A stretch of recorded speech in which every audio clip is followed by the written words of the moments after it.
Welcome to the BPD Bunch. I'm your host, Xannie, and today I am here with Alex, Darren, Céline, Laura, and Sophie. Where in the world is everyone coming from today? I'm coming from Southern California, from Ways of Mexico. I'm coming from New Jersey. I'm coming from London, UK. I'm also in London, but spiritually in Wales. London in the UK. Today, we're going to talk about breakups. There are a lot of challenges that come along with this, so we're just gonna dive right in. Dysfunctional breakups, moments in my life that have probably scarred me forever have been those moments. One thing I can really remember is this need of isolating myself, therefore pretty much manipulating the person into dumping you so you don't have to do it, but then overreacting when it happens, even though you've made it happen. So that was very consistent. I think it's fair to say I've never had a what we should call an easy or relaxed breakup. There's nothing where both parties have gone, yeah, I think we should break up. It's never been like that. I guess that comes with the condition, doesn't it? A bit of conflict, a bit of, sort of resistance here and there. So, it's never easy. If I'm being dumped, it's just the most painful, horrible thing in the world.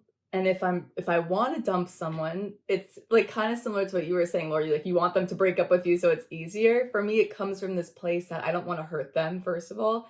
But second of all, there's like this piece that I don't want to face the painfulness of getting over the breakup. And that's something I've really worked on a lot, is that it's okay. It's normal that breakups are painful and it's inevitable to go through that pain, and that pain will go away. But there's been breakups that I didn't get over it for a year. And I guess I had 2 breakups where it took probably about a year to get over. And those years were the most excruciatingly painful years of my life. So I think that's where that big fear comes from. Even if it's that doesn't even come up after the breakup, but it's that fear that that's going to happen and I'm going to fall apart. Looking back, I look at some of my extreme behavior and I think, maybe that there's a part of me that was kind of trying to act out against the relationship to get it to end without having to be the one responsible. And there's something odd about that, because if I look back on all the relationships where I actually took the step to end them, the level of emotional pain that I felt afterwards was much lower than when I was the one who was dumped. From the moment I woke up to the moment I went to bed, just pain all day, all night. It was horrible. We have minds that love to play tricks on us anyway. And the fact is, what you said there about how when you're doing the dumping, you almost sort of feel anything, or you'd feel a lot less, sort of emotional about it. Then when you're dumped, your mind starts thinking, that's how that person's thinking about me. They don't care about me. Right. They really don't. And your mind just starts firing coal into the engine of your thought processes, and you're just going off the scale. So it's almost worse that we go through both experiences, because we think everyone doesn't give a damn about us in the same way as we didn't when we dumped other people, which isn't necessarily the case, and we can't give the benefit of the doubt to those other people, unfortunately. A lot of times I think because our sense of self is so fragile, that if we are broken up with, we feel worthless. We feel like something's wrong with us. And I think it's honestly, at least for me, it's not even the loss of the relationship that I'm mourning. It's this me coming to, it's not even it's real, but feeling like I'm worthless and this person doesn't care about me and nobody cares about me. And it's that for me, that's what caused all the anxiety. It wasn't I even honestly, I went through a breakup once. I didn't even really like that person so much. And the breakup was painful for a year because I felt so worthless. It had nothing to do with him. That sense of worthlessness or the sense of no one's ever going to love me as much as I love someone still kind of goes the other way for me with narcissism, in a sense of going if this person wants to break up with me, I'm more bummed out that they don't know what they have. I'm but what? I don't understand. You, dude, I'm incredible. I don't get it. But at the same time, I feel no one's ever going to understand how awesome I am the way I understand how awesome I am. Does that make sense? It's sickening. But it also causes all of these weird issues where then I isolate, and I had a horrible problem with cheating, because I figured, well, you're going to be better off without me anyway. Are you really going to be suffering that much? You're going to be fine. You know what I mean? But I didn't comprehend that you were actually hurting people that badly.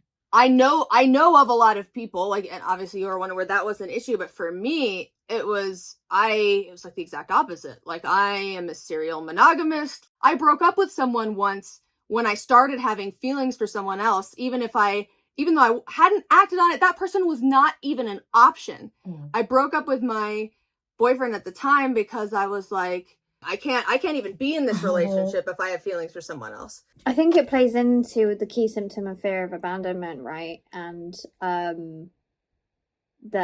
me, being unfaithful has been linked to that. And it's interesting what some of you have shared, in that you didn't feel as bad when you did the dumping rather than being dumped. For me, like, the emotional distress and pain and actually I describe it as withdrawal, like withdrawal from a drug. That's why it's so painful.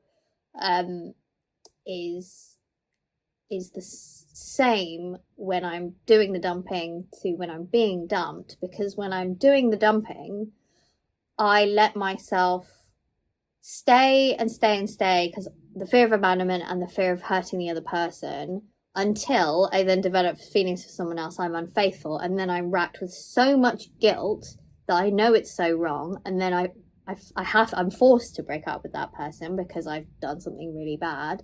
And then I get maybe even more suicidal because of the guilt, because I've done something that forced me out of that relationship, when really that person wasn't right for me and I should have just ended it before. So the two situations where I've done the dumping, the same pattern has happened. So both times I've basically put myself in positions where it's almost worse than being dumped, because I'm so racked with guilt and shame. Whereas when you're dumped, it's just like pain and emotional distress, the worthlessness, isolating yourself. Whereas like there's another layer of that guilt and shame for me that puts me in very dangerous positions. I just had such a realization about my past breakups based on what you said, because the ones that were the two that were the most painful for me were the ones that I didn't necessarily cheat. Maybe it was emotional cheating. It was like, it was seeking attention elsewhere. The times that that's happened, that's when breakups have been the hardest for me. And I'm so glad you said that, because I never really put that together in my head.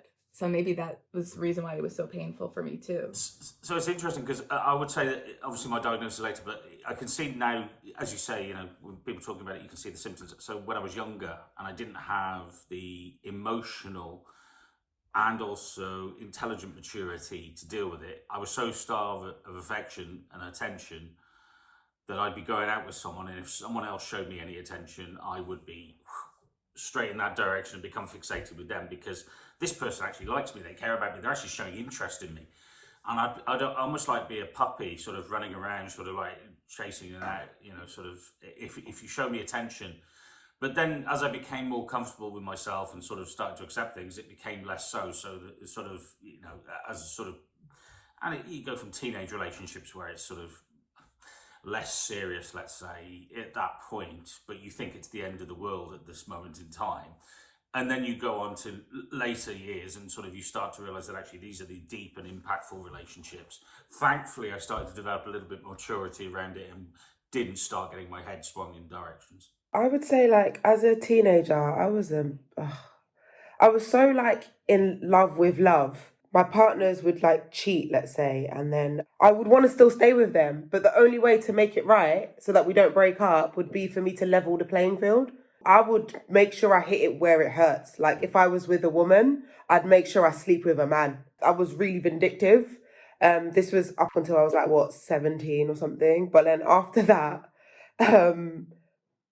like I was still addicted to love, but I became a serial monogamist, I would say. And if someone was to break up with me, I would find a way to try and get them back. With one serious relationship I had, they would just break up with me and break up with me and break up with me and break up with me. And I think I broke up with that person twice in the whole thing. I was so done with like the relationship and I thought, okay, I'm never going to let go. So I need to do something for myself so I can let go. So on the last day, I kissed someone else. And I was like, okay, well, this is it then. I have to break up with them. Like, And then, like, I think after that, things changed. Like, I would be the one that would dump. Like, I'd break up with someone and then immediately regret it and, like, go back to say, oh, please come back. And then we'd break up and then, like, I'd keep on doing it. Like, oh, no, we can't do this anymore. And then I'd come back and be like, oh, please, you're the love of my life. Oh So, my God. yeah, breakups are horrible. The only way I can get past that is to actually, as you did, was sort of like burn bridges right at the end, so that even whatever my affection is, I can never go back because it's all gone. It's obliterated. How many of you guys have had breakups that just go on forever and ever and ever because of that push-pull dynamic? Because I've had a bunch of those. Like, yeah, like at least a year after the breakup, we're still like hooking up once in a while and are still like thinking about getting back together, or a forever relationship. Not like that. I've had getting back together and breaking up. But if you're talking to me, I'm trying to get back together with you. Like, we are not friends. This is not like, okay, like, once we are done, we are done. The relationship I had before I got together with my husband, I even told the person, I was like, block me. Don't let me get back into your life, because like I need to be able to move on, and I'm not going to be able to do that if I'm in your life. I admire that, because I'm really actually mature. I'm friends with all of my exes. Friends to where we like send messages all the time. And the way I always thought about it was, if in the moment that I was with this person, it should have been important for me to be with this person. They must have been good. They are good and they have something good to give back. I just didn't want to take them away from my life. And I'm still very close to 4 of them. But I do admire that, because at the same time, sometimes that causes other issues. I know that I will say that for the first time in my life, and I'm in a relationship where it's great, right? And I've never felt jealousy in my life. I've never been jealous about someone else that just wasn't a part of my nature. And in this one, I'm like, oh, if he still talked to his girlfriend, I'd probably be like, oh, I don't know if I like that. So it's fair, you know, and it's putting yourself in someone else's shoes. And what Sophie was talking about, over romanticizing, that's what I did as a teenager, over romanticize to a point where it was sickening. Like, even Darren said, like a little puppy, you know, you're looking for affection. And I think one of the major issues in my case was that my very first relationship ever, I was 14. And in Mexico, this is more normalized, even though honestly, I'm learning now that it shouldn't. And he was about to be 20. He broke up with me with a lot of gaslighting. And we literally were kind of like Alex was saying, unable to fully break up for the next 8 years. Wow. Which was just mind-boggling. Right. So I think there is a lot to do with when you're really young, susceptible. You know, I already obviously had Tourette's and general anxiety and all these things. And then that relationship. So there's so many things going on there. And I didn't realize it until I started going to therapy and, you know, dealt with all these things. And now when I started, recovering around 2020, 21, 22, you start realizing, oh man, that's impactful, especially at that age. Laura, do you feel like there was a lot of trauma bond? There was a lot of trauma bond. It was so romantic. You know what I mean? He was a musician, an exceptional musician. He's an exceptional person. He was involved in movements just like I was. There was this crazy romance. I would look at him, I'd be like, oh my God, he's the most perfect person I've ever seen. But there was a lot of problems that he had that I had, and there was trauma bond for sure. And I didn't understand about trauma bond until honestly 8 years later, where I was like, oh, this is not good. He would always be like, no, our story's never going to end. Like, this tale's never going to end. Like, we were supposed to be together. And then it's like, you're like, oh my God. I was that person. Xannie's like, no, that was me. I've got a relationship that never broke up properly. Because she died. She was murdered when I was 18. Oh. So it's made every relationship since then. Every relationship I've started, she's played a part in it because she's still there. Because it's something I have to tell people, and it's sort of impacted on how my future relationships. So that never broke up as such. So that's a weird one to take. You know, it's like when you go into a relationship, at what point do you point out, my girlfriend was this experience. You know, I've had ex-girlfriends whose friends have said, oh, don't get involved. He's still sort of hung up on her or whatever, or he's still got. Well, I am going to be hung up on it because it's a traumatic incident. But you're comparing yourself to somebody who is dead, so you can't compare. So it doesn't. But I have had girlfriends in the past who've cited it in a breakup, so that's a really tough one to deal with. Wow. I'm so sorry, Darren. I'm so sorry. And I have a sort of similar experience.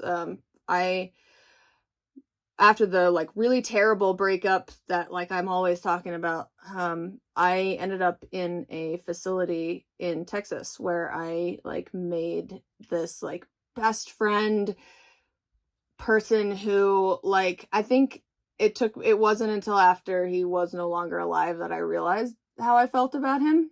He passed away, and the very suddenly, like we were having a conversation and he was gonna, this was after we were not in the facility anymore, and he was like, oh, I should have gone to a step down program, like maybe I can come up to where you are. And then he had a condition and he just suddenly died, and it was really difficult after that not to hold other people to his standard, because like in a way in my mind, like I kind of build up in my head, oh gosh, I'm getting emotional about it. I could build up in my head this perfect version of us that we could have been, and since we never got to have that relationship, I couldn't convince myself that wouldn't have been how it would have been. It's hard not to be like, that person was the one, like I missed my chance, like he's not here anymore and I have to settle for the world, whatever's left. So we got together when we were 12. We were 12, and it's sort of, she's obviously like the first person sort of lost my virginity, first person ever told all my troubles in the world to, the only person who I told any of my troubles to until I was in my 30s and went to see a psychiatrist. So it was sort of like, wow. For that person to disappear out of your life, that is why it was so hard, sort of, and that's why you hold people to standards. And you don't mean to. That's the thing, and you try to convince people that I'm not trying to hold you to that standard, but you need to know that this person played a large impact in my life, as most long-term relationships, or certainly if you had a good experience with your first love, that's generally, how you feel about that person will always hold a special place for you. But fortunately there's been plenty of breakups since then that have sort of taken the shine off that every breakup's going to be sort of ideal scenario. So yeah, I think best breakup I ever had, just to lighten the mood a bit, was actually getting caught getting off next to her while she was getting off with someone else next to me. That was a fascinating one. Wow. Just as a disclaimer, I am very happily married now. I love my husband very much. I'm glad that I was wrong, that like that I would always, that my one like wasn't here. No matter how you lose somebody, like sometimes it's hard. I was depressed and suicidal for like 2 years, partially because he died, and I just kind of felt like I was never going to get over any of it, and I was just going to be stuck in this hell forever. And even when it's not a love relationship, even when it's a friend, I know I did that. My best friend who was, the person that you trust, the person that knows you, the person that you could just look at them and they know exactly what you mean or what you're trying to tell them. That crazy bond. He was taken in 2015, and when he was taken, it was like, holy shit, like no one's ever going to be a friend like that to me. And like you guys said, you still he put that person on a pinnacle. And when new friends arrive, it's very difficult.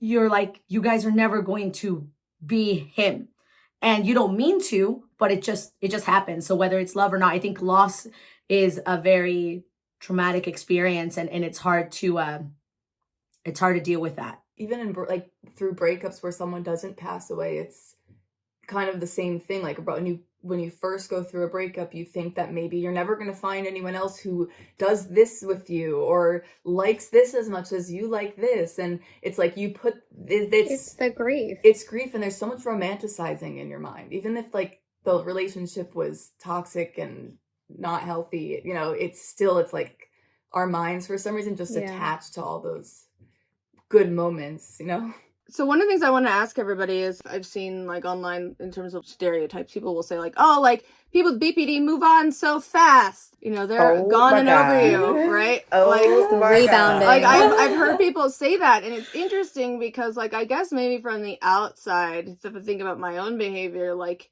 maybe it would look that way because I would like try to date a lot of people, but I like when a serious relationship ended, I was really passing time. The most my like really dysfunctional, scary BPD symptoms come out is when I lose someone, usually to a breakup. I'm just curious because it's like for me, like part of what was so hard about that first like serious, like painful breakup was that it took 2 years, and no matter how many people I went on dates with, I didn't feel better.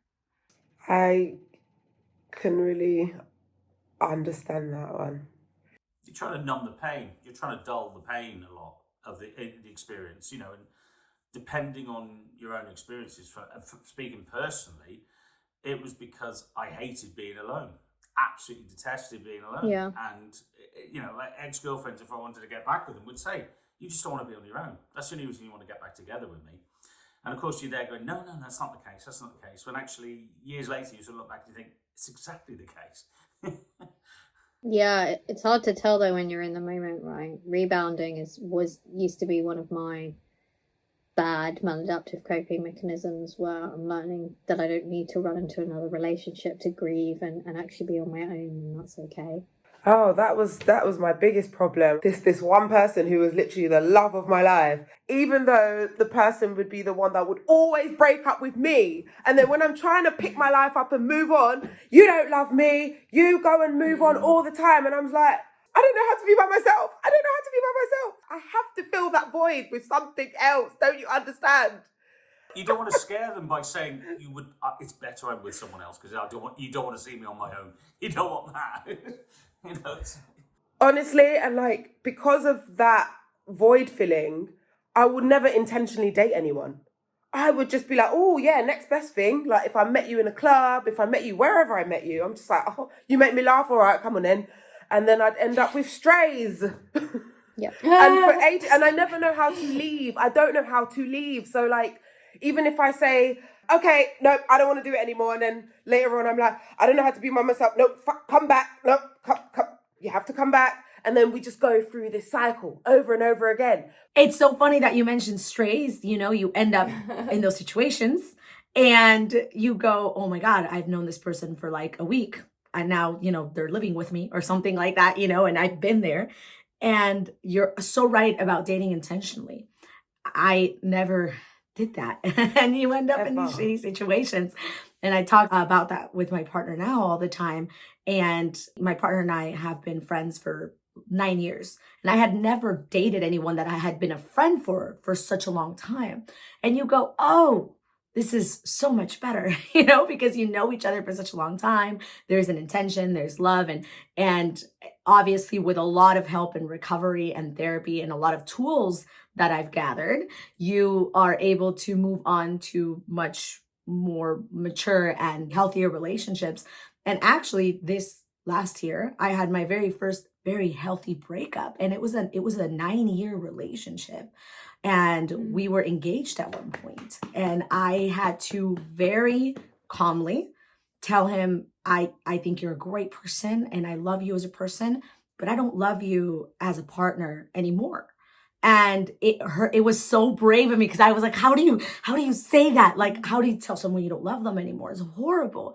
And to my surprise, yes, it was saddening, and he was bummed, but at the same time he said, you know what, I think we did fall out of love a while ago. And I was like, oh, okay. And it was honestly the first experience in my life where that happened. And I was very proud, because I really did take all these tools that you learn in therapy and really adapt them and put them into play. And you go, wow, you know, it is possible. So just if anyone out there is hearing it, it doesn't matter how bad it's been in the past, you can cope, you can learn skills, and it can be better next time. I think one of the most important things after going through a breakup, I think a lot of us are used to trying to fill ourselves with other relationships or other people. I personally have never really had, I've always found that kind of difficult, because I've been more like stuck on the other person so much that I haven't really been able to open up to new people. But, you know, after my most recent breakup, I promised myself I didn't want to date. I didn't date for like a good 6 months.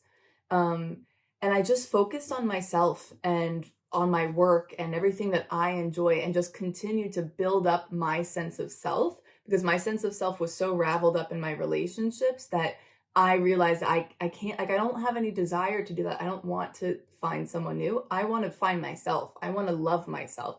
And then now I'm at the point where I see my worth as a partner. I see what I can bring to a relationship. I know what I want. Like, I know exactly what I want in a partner. So now I'm dating very intentionally, and it's just much easier to navigate when you love yourself too, because you feel like you're worthy of that love too. And I just think that's the most important piece before moving on. My most recent breakup, really, when you don't intentionally date someone, things just start to come out later on. And then when the cracks show, you're kind of like, oh gosh, like I thought this person was perfect. And I thought they thought I was perfect, and we were completely in love. And now I find myself by myself, and I realize how much I do need that time to be by myself for once. I call it monkey bars. Like, before I let go of one bar, I have to have another one in front of me. So for me, I had to let go and stand on the ground, you know? So that's where I'm at now, because it's been, since I was like 16 or something. I think the longest I've been single, or like not in an entanglement or situationship, is like 2 or 3 months in between. And so I need time to breathe, because I don't feel like I know I'm only understanding who I am now. I was just in a spiral of like wanting to understand my partner and being enmeshed with my partner so much that I didn't know anything about me.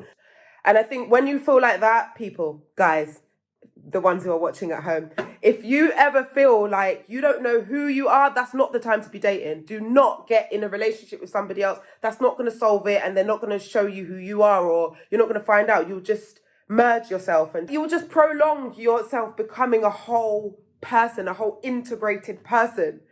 So yeah, I just feel like I'm having to learn now how to like integrate the bits that were once fragmented in myself.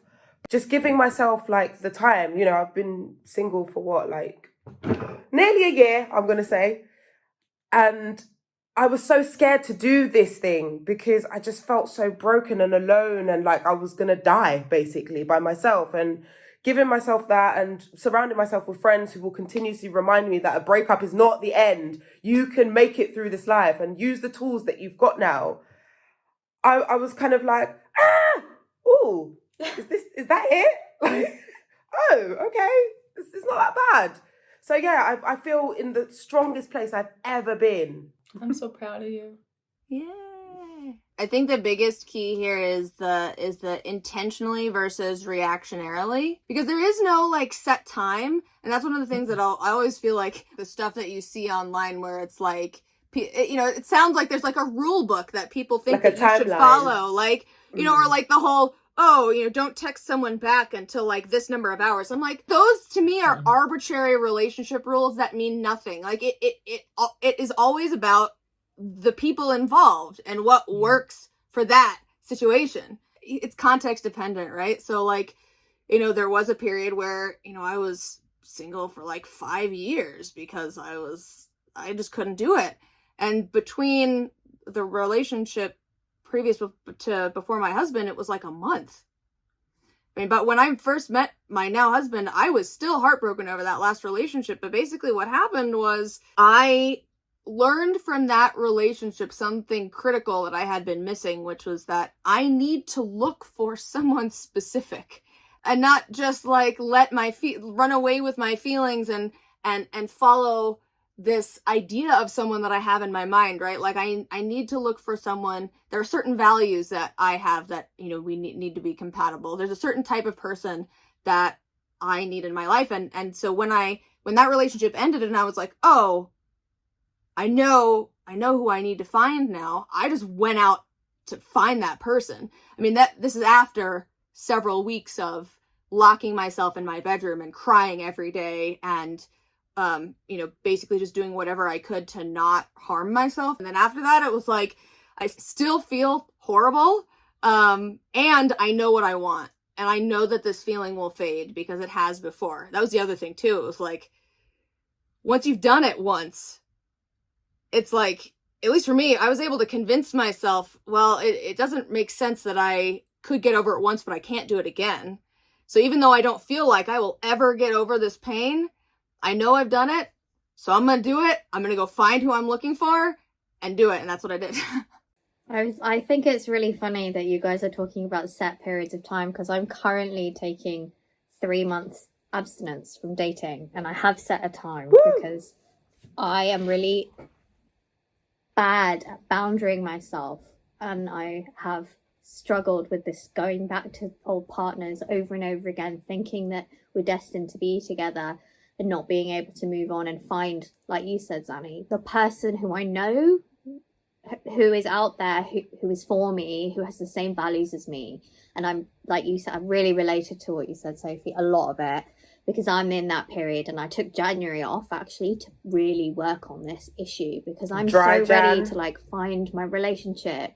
Yeah, I did dry Jan. I took time off work. I started going to 12-step fellowships and really working on being alone and figuring out what it is that I'm looking for, so I can be super intentional, because I'm ready to get married and have a family. But at the same time, that BPD part of me is like, you're never going to get that. You can't hold down a relationship. You can't be faithful. So I was like, I'm going to work really hard on this so that I don't keep repeating the same patterns. And like knowing my values, you were saying, like learning what my values are, knowing them, and doing daily actions to keep me on track whilst I'm single is so important for me. So when I'm going into a relationship, I know who I am. I'm a whole person and a complete person by myself. That's a daily affirmation for me, because I have to remind myself that. And I think that's great, because like you set a time for yourself, right? It's not, I mean, you may have heard that amount of time from somewhere, but no one is being like, this is what maybe they are, but this is a decision you make for yourself, right? My therapist. I think that's the key, is like whatever it is, whether you are taking a set time or not, it's something that you do because it makes sense to you and aligns with your goals and values for yourself, not because you're trying to fit somebody else's like design for, or like dating the right way, right? I agree so much on both ends. Like, I am very an organized person. So when I set myself goals, I set myself goals with specific timelines and all of these things, right? And relationships are the same. But at the same time, Xannie's so correct, because you don't know what's going to happen to your life at any minute, right? And I think the point is, if anyone's listening out there, you could be in Alex's shoes or my shoes, or, different person's shoes, and feel connected to their stories. Because in my case, a lot of people do judge, or right away they go, oh my God, she went from this relationship to this relationship. But a lot of people don't realize that, and I'm going to be quite honest, in that long relationship that I was in for the last 4 or 5 years, I was alone.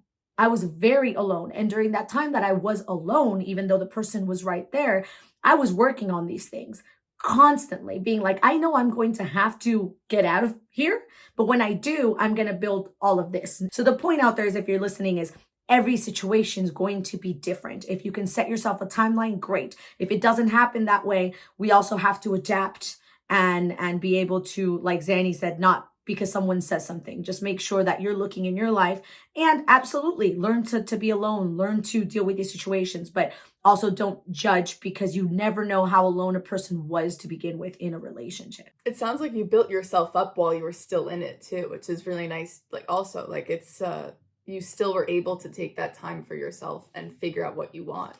100%. What are some of the like specific skills or tasks or things that you do or have done to help you manage some of the urges or emotions during the breakup period? So I have a list that I pre-prepared for the episode. Yeah, do share. Multiple support systems. I identify as codependent, and so I can get wrapped up in my partner, and then they're my only support system. So, having multiple support systems outside of my partner, I think is healthy, but it's also a really good protective mechanism upon breaking up. I've already said knowing my values, knowing who I am, identifying who I am outside of that other person, so that I can be a complete person by myself. And my biggest one is, which I've just learned, is that I need to ask for help. And that's the opposite action. I always really want to isolate when I go through breakups, but I feel like shit. It makes me feel even more lonely than I already am. and listening to triggering sad music. So like the recent period I've been going through, I've been listening to worship music only and safe things and keeping myself safe. So those are my things. I'm glad you brought up the music thing too, because I think a big piece for me was not listening to breakup songs, because it just seep in your sadness.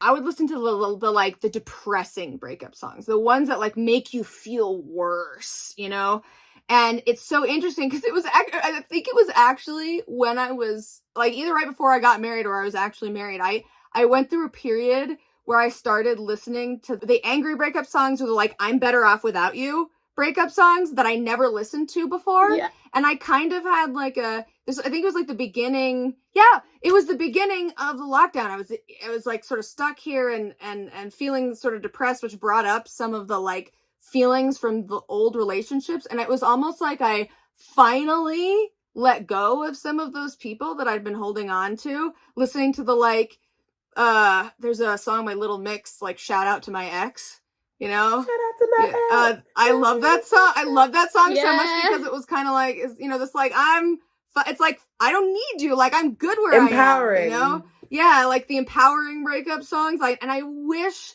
that's one thing I really like regret, is that I didn't lean more into that stuff when I was really depressed. Like, no judgment. A lot of people use these things to feel things, to let out their emotions. But you just got to be mindful of how these things affect you. If they put you in a state where you're gonna you feel more tempted to do something, self-harming or lashing out, maybe it's not effective. Maybe pick the empowering breakup songs, or Disney music or whatever it is. I'm the other way. I go. So there's one particular song which, if you go to a Pearl Jam concert, there's a song called Black they play. They've only started playing it again. They didn't used to play it. And there's particular lyrics where if you look around the crowd, you'll just see men just streaming with tears, and we're all thinking the same thing. It's all past relationship, and the lyric is like, I know someday you'll have a beautiful life. I know you'll be a star in somebody else's sky. Why can't it be in mine? And when it's done, all these guys are just, if you stand outside of it, it's quite comical, but it's like guys all hugging each other and stuff. It's like, it's hilarious. So yeah, that's the sort of, that's the darker moments. Well, I think it goes back to that context dependence, right? Like for some people, like that's needed because they don't feel their emotions enough and you got to get it out. And for other people, maybe like me, where it's like, I feel like it's like too much. I don't need more of that. Right? Yeah. It's funny. I have a playlist on my Spotify that says it's called Moving On in all caps, and it's all just like F you, like I'm good on my own. It's the best. I have the same. I have to wallow first, and then that's the sad playlist, and then I'll move on after that. I've got my playlist, my designated playlist. Like I've got one called Heartbreak Healing, and I listen to like Lizzo and all those people. And like sometimes I'll just put on my skates and like, oh my gosh, in my Heartbreak Healing playlist, right?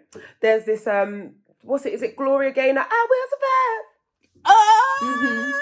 Right. So I will listen to that song and I will like pretend like I'm like in a room with like disco balls and I'm like spinning and I'm like,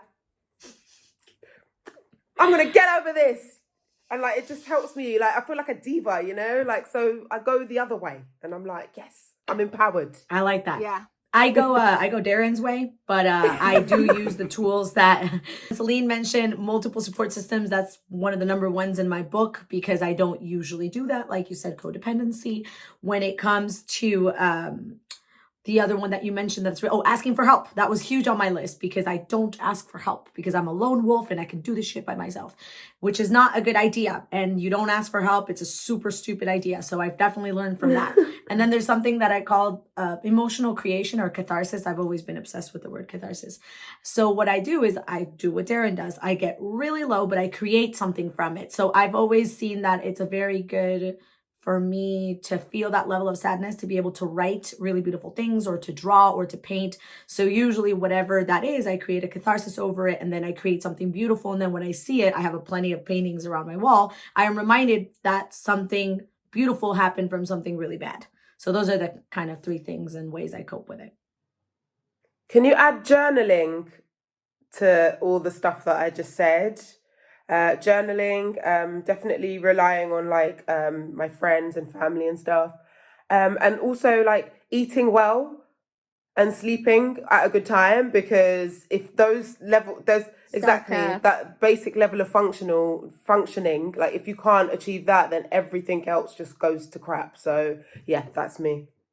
And an important thing is the routine. Make sure if you're on any medication to keep with the medication, because this can all drop off. You can forget things. You can sort of lose routines. So it's important to keep that aspect in place, because that certainly won't improve things if you miss out on those. I don't know if anyone else has ever experienced this. I used to feel this responsibility to show the world how horribly I felt. Like, I have to be miserable or it didn't mean anything. Like falling apart on the floor means that it meant something. I had to display how awful I was feeling and how sad I was. Otherwise, no one would know how much it meant. And everyone needed to know that it was so painful. Right? And I think realizing that, like, I don't have to be screaming at the top of my lungs to be sad. You know, I don't have to be hurting myself to be grieving. Just a couple of dark layers of clothing. Yeah. There's a way that I can express, and so I think a lot of the things that have been suggested, like creative outlets, are great. I think for me, one of the things is trying to get involved in things outside of the home, like the meaningful activities. For me, I may not like stick with them like long term, but that's okay. Like trying something new and getting out there just to try to figure out who I am without this other person, I think is really valuable. Some people have a very hard time when they go through a breakup with like checking on social media, checking people's social media pages, and, you know, like checking to see when someone was online, if they're answering your message. It's obsession. It's complete obsession. And I just want to give some tips for people experiencing that, because I think for me that was one of the most distressing things in the world. There's got to be a way of disconnecting with those urges. I kind of think it's similar to OCD in a way, the way that it's just like very, very obsessive, and then doing these compulsive behaviors, checking and seeing if someone's online. As hard as it is to delete someone's phone number, to delete them off of Snapchat, like whatever you can do to put space between that behavior and that thought, that urge to check on someone. That's great advice, Alex, especially if you're diagnosed with BPD and OCD. You definitely want to probably go ahead and do that. I sent really nasty emails too, so I was lucky that I got blocked on social media. I know someone who blocks and then deletes the number so that they can't unblock because they don't remember the number. And obviously that's not a social media thing, that's a number thing, but that's another mechanism. And just agreeing a period of no contact sometimes can be good. I've done that with my previous ex-boyfriend. But what you were saying, Alex, I really relate to. And I had on my list of old patterns, obsessive longing and compulsive actions, because that is a really big one for me. Like driving past their house when I'm in the area, like just doing crazy things like that are just not helpful. Going to their favourite pub or place they drink or things like that. Yeah, I agree completely. One of the things you can do as well is just sort of avoid the activities that you would have done together. Change the routine. You know, go and do something that they would never have done that you wanted to do. And equally, I think it's worth, if you do have an ability to, as you did with blocking the other person getting to block you, you know, they if they've known anything about you with the BPD, realise that if it's going to get nasty, we can get a hell of a lot nastier than you can. Just so it's in your interest to, you know, yeah. I really like what you brought up, Darren, about like not doing the things that you would have done together. And I think even just simple things like finding different driving routes. So I'm not driving by the things that send me spiraling, you know, going out to explore other places to get coffee other than, you know, places that we used to go together. All of those kinds of things were really helpful. I mean, and then when I got over it, I could go by those places and it didn't bother me. But I think in the beginning, it was so useful just to avoid those places and not putting myself in a position where I was going to activate really intense emotions that I'd have a hard time regulating. It's nice to get to the point where you feel like you can revisit those things. Like I used to avoid certain areas of the city, like neighborhoods, like my ex's old neighborhood. But then once it was like, a year later and I felt like I could go back, it felt good to be able to like go there and not even think about him. That's like when like you're over it. I feel like if anyone's listening to this who's currently dealing with a breakup, just remember that you will get through this. As horrible as it feels, you will get through this and you will get over it, and you are complete as a person, even if you haven't felt that way yet. It's the worst thing in the world for a lot of us, but it's something you can get through. I remember just thinking, how am I ever going to live without this person? And like, here I am living and shit, So it gets better. It gets better. You just have to ride it out and do some of the things that we've suggested or recommended on here. There's a song I listen to, breakups and stuff like that, and the sentiments of it's by George Harrison. It's called All Things Pass. And the sentiment of it, it's, every aspect of life, you have to go through these things to make you a better person, to make you a stronger person. And as much as pain, as hurt as you're going through now, you will overcome it. You will see the other side of it, and you will become a better person because of that. And you will look back in later life and see where it strengthened you. I always say anything's either a lesson or a blessing. Absolutely. I think that it's okay to feel those emotions at that moment. They're very strong and you can explore them, but they don't have to control you. And you have to know that you can ask for help and you can try to get support elsewhere, and it will pass, like everyone had said. So you're going to be okay. And we all are, and we've all been through it. So just know that it too shall pass. Just because a relationship ends doesn't mean that it was a failure. Like hindsight is 20/20. It's really easy to be like, man, I should have seen how things would turn out, and it's a waste because, we didn't stay together. I think it's important to be kinder to yourself and recognize that all relationships, even our friendships, are a gamble, right? Like you never know for sure how things are going to turn out. Sometimes when a relationship ends, the most valuable thing you learn is what you don't want. And that sometimes is really painful. I don't want anyone who's going through the pain to feel like they wasted their energy, because most people with BPD really care a lot about other people. We love deeply, and that's a beautiful thing. We don't get to pick and choose our emotions. We don't get to pick only intense positive ones, right? We're sensitive creatures, so we have intense positive and negative emotions, and that's okay. Thank you everyone so much for watching. That was definitely quite the up and down episode, but hopefully you got some tips to use to manage your breakups a little bit more easily moving forwards. Next week, we will be back talking about some of the different treatment options and paths to recovery. Come back to check that out. Make sure you like, subscribe, and turn on your notifications so that you don't miss a single update. And we will see you then. Bye.